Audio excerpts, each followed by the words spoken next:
Pessoal, bom dia. Mais uma lista de genética. Essa lista de genética vai ser entre as páginas 194 e 199. A gente vai falar de linkage, crossing over, e a gente vai falar também de alguns outros tipos de interação gênica à medida que a gente for resolvendo os exercícios. Então, os exercícios que eu selecionei, deixa eu deixar visível para vocês. Eu já deixei a resposta aqui do primeiro exercício, porque eu vou fazer a introdução da matéria utilizando esse exercício como referência.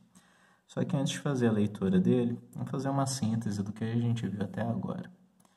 A gente acabou de terminar a segunda lei de Mendel, ou a lei da segregação independente. O que significa na prática?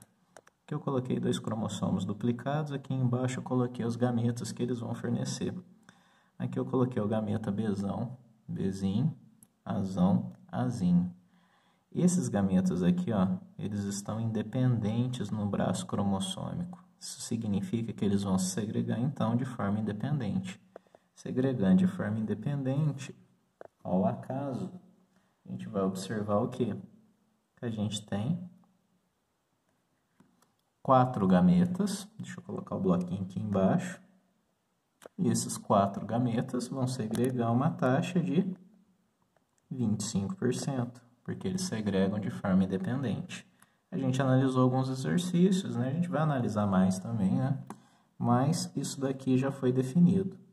Só que o que acontece? Deixa eu tirar esses cromossomos. A gente vai falar de linkage agora. No linkage, a gente observa que os cromossomos estão dependentes. A gente observa que os genes estão dependentes. Aqui eu tenho Azão com Bzinho, Azinho com Bzão. Segregação aqui, então, não vai ser mais nessa taxa de 4 gametas a 25%. O que a gente vai observar aqui é que eu tenho 2 gametas. São 2 gametas a taxa de 50%. E eles ainda estão condicionados. O fato de estar condicionado muda a nossa maneira de fazer as anotações aqui, muda a nossa nomenclatura.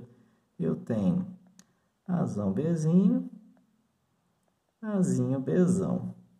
Primeira coisa que a gente fala, quando eu anoto com essa nomenclatura aqui, eu estou falando que eu tenho uma herança fatorial. Essa herança fatorial pode ser completa ou incompleta.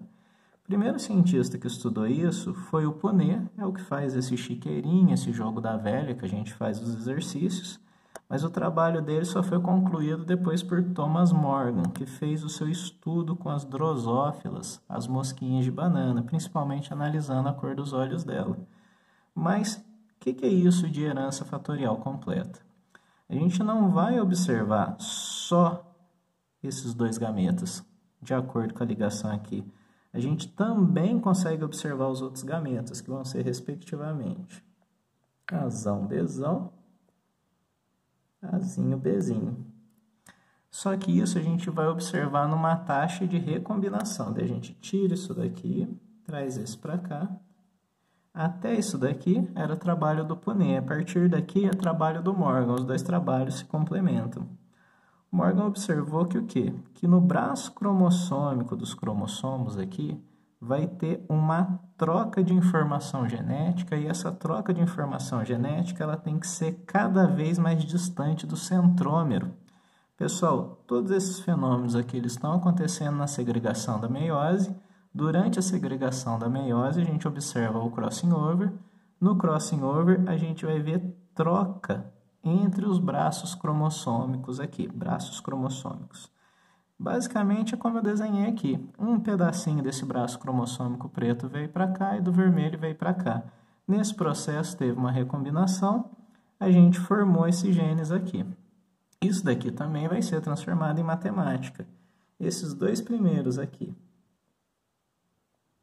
eu vou chamar de gametas parentais, porque eles foram herdados tal como aparecem nos cromossomos. Os gametas que passaram por o crossing over, a gente vai chamar de gametas recombinantes. Eu vou colocar valores ao acaso aqui, a gente vai fazer a leitura do primeiro exercício. Inclusive, o valor que eu vou colocar ao acaso aqui é o valor de referência, é justamente o exemplo para a gente já trabalhar. Vamos supor que isso daqui seja 80% da de genes parentais, de gametas parentais, perdão, que são observados em F1, na prole.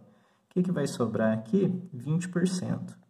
Professor, por que você está colocando esses valores de referência?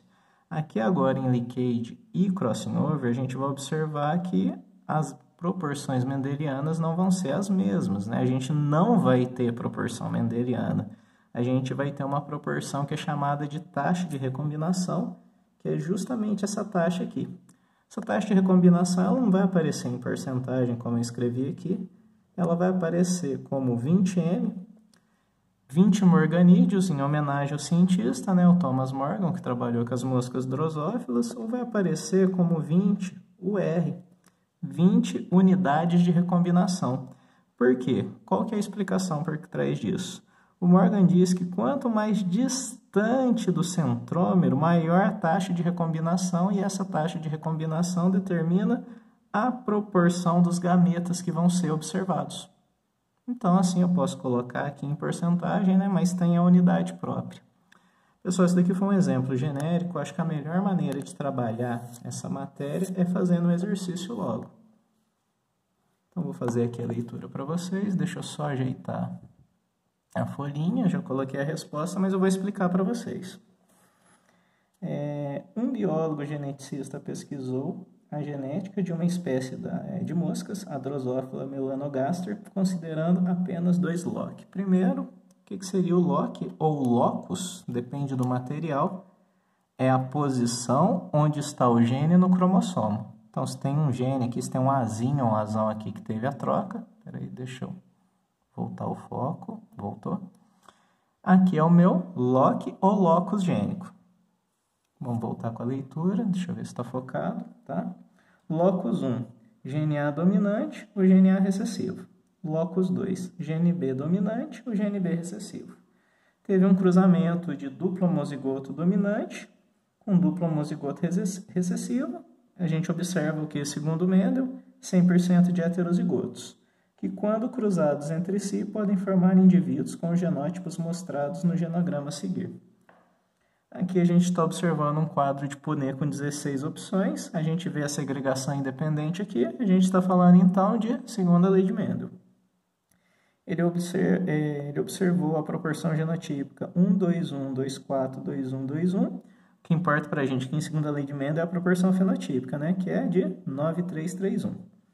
E ratificou as expectativas mendelianas de segregação e distribuição, ou seja, ele confirmou a segunda lei de Mendel. Em seguida, cruzou os descendentes de F1 com duplo recessivos, ou seja, realizou cruzamentos teste. Cruzamento teste é sempre feito com recessivo, de modo que obteve os seguintes resultados. Beleza? Aqui tem a tabela 2. Tabela 2 eu também não observo nada demais. Na tabela 3, vocês já vão observar essa proporção que eu coloquei para vocês aqui na explicação. A gente vai observar que não tem mais proporção mendeliana. Considerando as informações obtidas pelo pesquisador, é correto afirmar que os dados da tabela 1 revelam um caso de ligação fatorial completa. Ligação fatorial, gente, a gente vai observar agora aqui em linkage, ó, que a gente está observando aqui essa nomenclatura de gametas. O que a gente observa na tabela 1 é um quadro de Punnett com segregação independente. Os dados da tabela 2 sugerem ligação fatorial incompleta.